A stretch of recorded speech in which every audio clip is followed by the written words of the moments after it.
সরাসরি নজর রাখবো বাঁকুড়ায় ভোট প্রচারে গিয়ে জনতাকে হুমকি সুজাতা মণ্ডলের। প্রসঙ্গত জানিয়ে রাখি, বিষ্ণুপুরে তৃণমূলের টিকিটে এবারে প্রার্থী লোকসভা ভোটে সুজাতা মণ্ডল।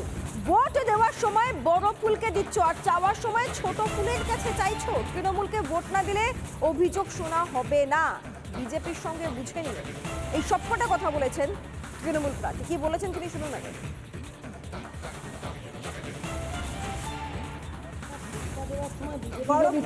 বড় ফুলে বলি তোমরা তখন ভোট দেওয়ার সময় তখন বড় ফুলে দিচ্ছ, আর যাওয়ার বেলায় বলছো ছোট ফুলকে দাও। দেখো মাসি, আমি এবার ক্লিয়ার কারেন্টই কথা বলে যাচ্ছি। যদি এবার এখান থেকে ভোট না আসে, এবার আমি একদম ক্লিয়ার কাট বলছি, যাতে মিডিয়া থাক যে থাক আই ডোন্ট কেয়ার। যদি এবার এখান থেকে যদি দেখি যে তৃণমূল লিড পায়নি, তাহলে সত্যি মাসি আমি তোমাদের কেন আমরা কেউই আর অভিযোগ শুনতে আসবো না। বাস্তব কথা একদম বলে যাচ্ছি, কোনো অভিযোগ শুনতে আমাদের কেউ আসবে না। তোমরা বিজেপির সঙ্গে বুঝে নেবে, কারণ এখানে বারবার বিজেপি জিতবে আর আমরা কাজ করব, এটা হতে পারে না। এই যে অঞ্চলগুলোতে বিজেপি লিড পাবে সেই অঞ্চলগুলো লিস্ট করে রাখবে, আর যেখানে তৃণমূল লিড পাবে সেই বুথগুলোও লিস্ট করে রাখবে।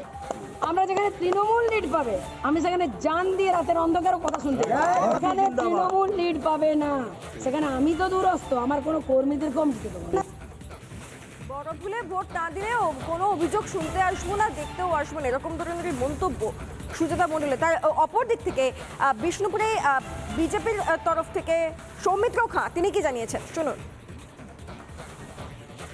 বিষ্ণুপুর লোকসভায় তৃণমূল কংগ্রেসের যিনি প্রার্থী হয়েছে, তার বক্তব্য, তার কথাবার্তার চলন আপনারা বিচার করুন। শুধু গ্রামবাসীদেরকে হুমকি না, তিনি মিডিয়াকে বলছেন আমরা যে প্রচার করছি, যাদের আলোয় আলোচিত, যারা সমাজ মাধ্যমে ভালো খারাপ তুলে ধরছেন, মানুষের সামনে নিয়ে আসছেন, সেই মিডিয়া সমাজকে বলছে I don't care media, vote দিলে দেবে, নইলে কেউ আসবে না। আমার সেটাই সত্যি কষ্টের যে আমি তো 10 বছর ধরে সাংসদ আছি, 3 বছরে বিধায়ক আছি, কোনো মানুষ তো বলতে পারে না যে ভাই যে আপনার কাছে কোনো কাজ পাইনি। এত বেপরোয়া কেন? বিষ্ণুপুর লোকসভার মানুষের আদৌ ভালো করবে?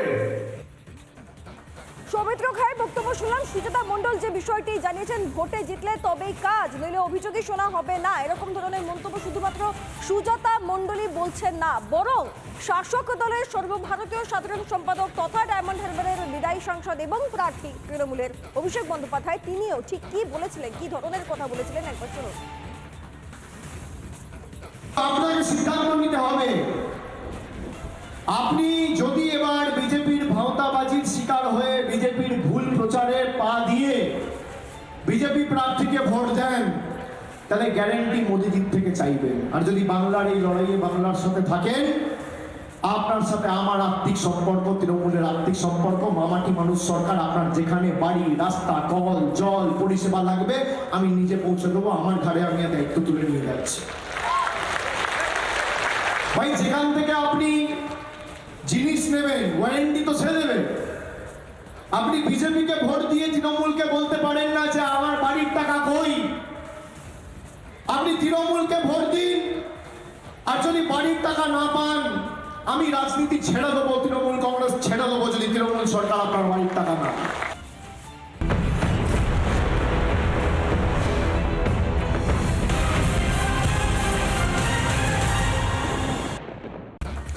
সরাসরি নজর রাখবো বাঁকুড়ায় ভোট প্রচারে গিয়ে জনতাকে হুমকি সুজাতা মণ্ডলের। প্রসঙ্গত জানিয়ে রাখি, বিষ্ণুপুরে তৃণমূলের টিকিটে এবারে প্রার্থী লোকসভা ভোটে সুজাতা মণ্ডল। ভোট দেওয়ার সময় বড় ফুলকে দিচ্ছ আর চাওয়ার সময় ছোট ফুলের কাছে চাইছো। তৃণমূলকে ভোট না দিলে অভিযোগ শোনা হবে না, বিজেপির সঙ্গে বুঝে নিয়ে এই সবকটা কথা বলেছেন তৃণমূল প্রার্থী। কি বলেছেন তিনি শুনুন আগে।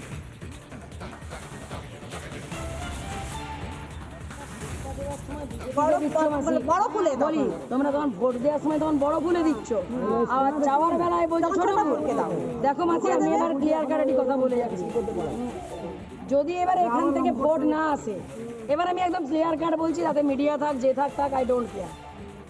যদি এবার এখান থেকে যদি দেখি যে তৃণমূল লিড পায়নি, তাহলে সত্যি মাসি আমি তোমাদের কেন আমরা কেউই আর অভিযোগ শুনতে আসবো না। বাস্তব কথা একদম বলে যাচ্ছি, কোনো অভিযোগ শুনতে আমাদের কেউ আসবে না। তোমরা বিজেপির সঙ্গে বুঝে নেবে, কারণ এখানে বারবার বিজেপি জিতবে আর আমরা কাজ করব, এটা হতে পারে না।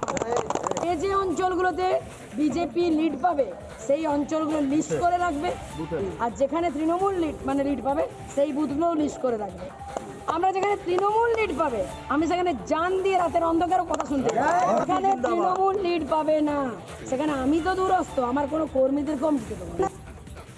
বড় ভুলে ভোট না দিলেও কোনো অভিযোগ শুনতে আসবো না, দেখতেও আসবো না, এরকম ধরনের মন্তব্য সুজাতা মণ্ডলের। তার অপর দিক থেকে বিষ্ণুপুরে বিজেপির তরফ থেকে সৌমিত্র খাঁ তিনি কি জানিয়েছেন শুনুন।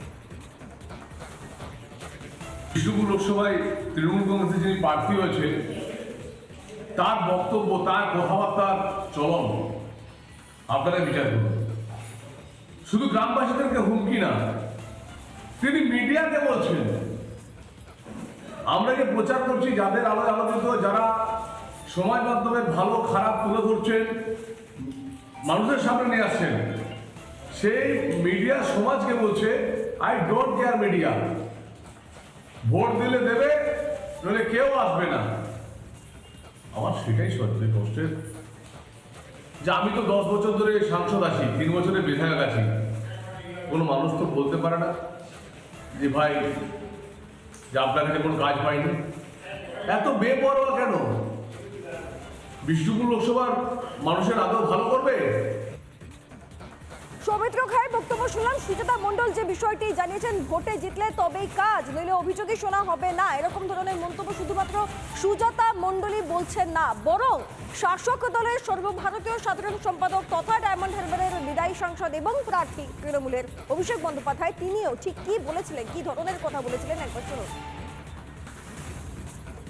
আপনাকে সিদ্ধান্ত নিতে হবে। আপনি যদি এবার বিজেপির ভাওতাবাজির শিকার হয়ে বিজেপির ভুল প্রচারে পা দিয়ে বিজেপি প্রার্থীকে ভোট দেন, তাহলে গ্যারেন্টি মোদিজির থেকে চাইবেন। আর যদি বাংলার এই লড়াইয়ে বাংলার সাথে থাকেন, আপনার সাথে আমার আর্থিক সম্পর্ক, তৃণমূলের আর্থিক সম্পর্ক, মামাটি মানুষ সরকার, আপনার যেখানে বাড়ি, রাস্তা, কল, জল পরিষেবা লাগবে আমি নিজে পৌঁছে দেবো। আমার ঘরে আমি দায়িত্ব তুলে নিয়ে যাচ্ছি। ভাই, যেখান থেকে আপনি জিনিস নেবেন ওয়ারেন্টি তো সে দেবেন। আপনি বিজেপিকে ভোট দিয়ে তৃণমূলকে বলতে পারেন না যে আমার বাড়ির টাকা কই। আপনি তৃণমূলকে ভোট দিন, আর যদি বাড়ির টাকা না পান আমি রাজনীতি ছেড়ে দেবো, তৃণমূল কংগ্রেস ছেড়ে দেবো, যদি তৃণমূল সরকার আপনার বাড়ির টাকা না।